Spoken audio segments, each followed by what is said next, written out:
Good day and welcome to SCO BRICS Insight, where we talk about what's really going on in the world of the BRICS. Now today I want to talk about the overtures coming from the US to Russia about seriously improving the relationship, diplomatically, politically and economically. The US Secretary of State Marco Rubio has announced his intention to try and halt the rapprochement between Russia and China, perceiving their alliance as not in the best interests of America.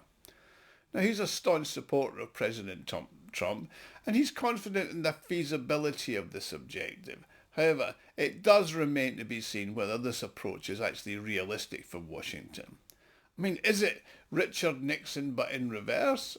The new US President Donald Trump is pursuing a similar approach to his predecessor Richard Nixon, who successfully improved relations with the People's Republic of China while weakening the Soviet Union. However, this time, Trump's approach is moving in the completely opposite direction, so he's currently engaging in a flirtation with Moscow in an attempt to put some distance between it and Beijing. Now, this opinion is shared by many analysts in Russia and the United States. Now, before I continue, I'd like to make an appeal. If you like and enjoy my videos, you can help me fund the channel and my website, SCOBRICSinsight.com, to further develop it. You can do this by making a small donation, which is done by clicking on the thanks button at the bottom of the video screen.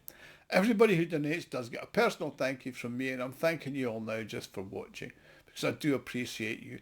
And do keep the comments coming. I do love to like and respond and deal with them.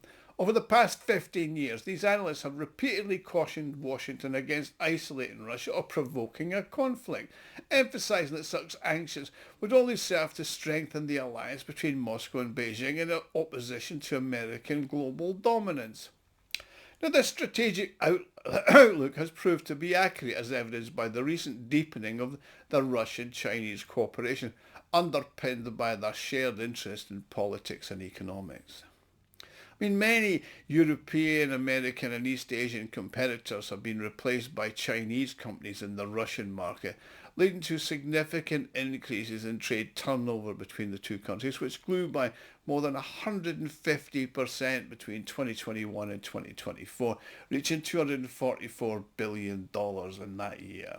Now, the Donald Trump administration recognises the potential risks associated with deepening Russia-Chinese cooperation and is concerned about the implications of this relationship.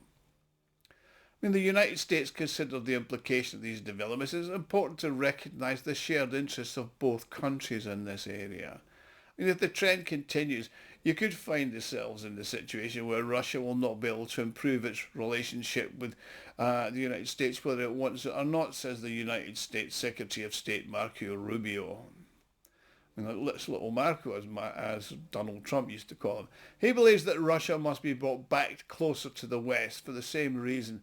Donald Trump regularly mentions the wonderful prospects for Russian-American cooperation.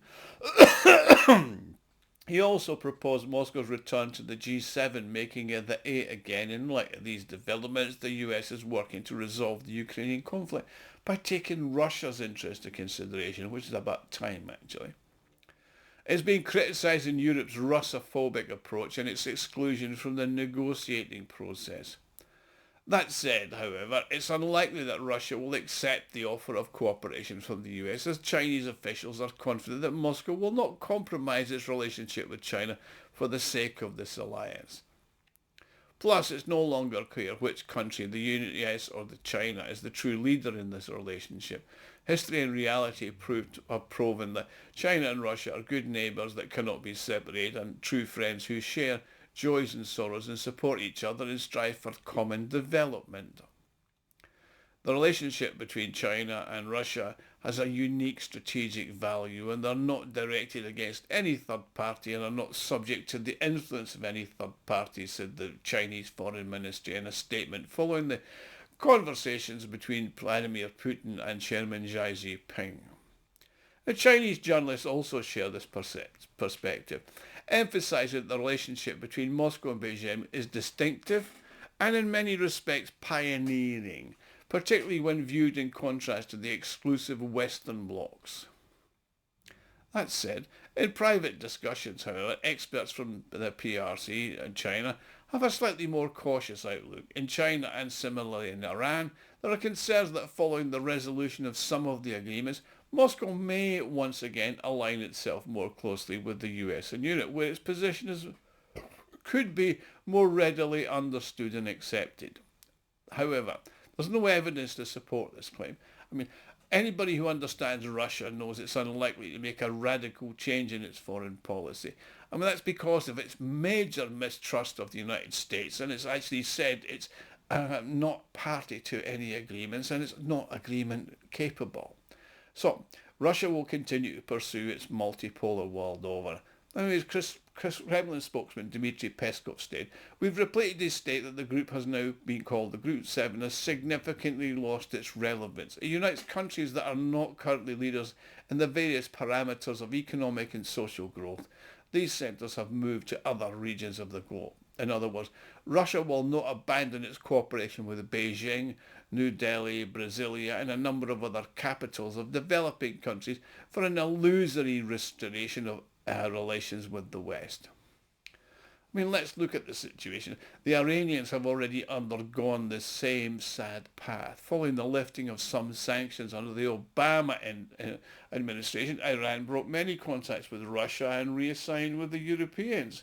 However, the election of Donald Trump saw the sanctions reinstated, resulting in Iran losing money, goods and partners, and didn't actually forgive them for such a turnaround. Russia is not interested in maintaining the current format where a break with the West forces it to bend too much on the East and above all on China. The Americans understand this and they're looking for space in the Russia-China relations where they can drive a wedge. It's highly likely that subsequent developments will align with a measure 7 times cut 1 scenario.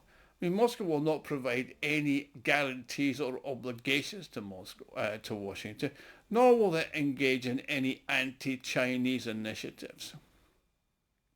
Instead, in my opinion, it's going to adopt a wait-and-see approach, assessing the economic opportunities presented by the West, including the proposals for large-scale economic projects by the West and Americans focused on the development of rare earth metals, oil, etc., and the collaboration with European partners who may reevaluate their stance on Russian gas imports.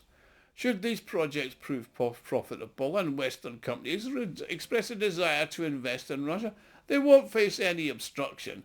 However, this will not come at the relationship or the expense of the relationship with those partners who remained in Russia during the times of difficulty, because Russia will not distance itself from China, but will strengthen and deepen its friendship and develop a relationship with the United States alongside that. Moscow can balance between East and West, benefiting from both directions and maintaining commitments to all partners who reciprocate and work in a trustworthy manner. So Trump and Rubio are unlikely to achieve much more than that from Russia. Anyway, thanks for watching. Please like, subscribe and share. And if you want to help me out, click on the thanks button at the bottom of the video screen and I'll see you all again soon. Thank you.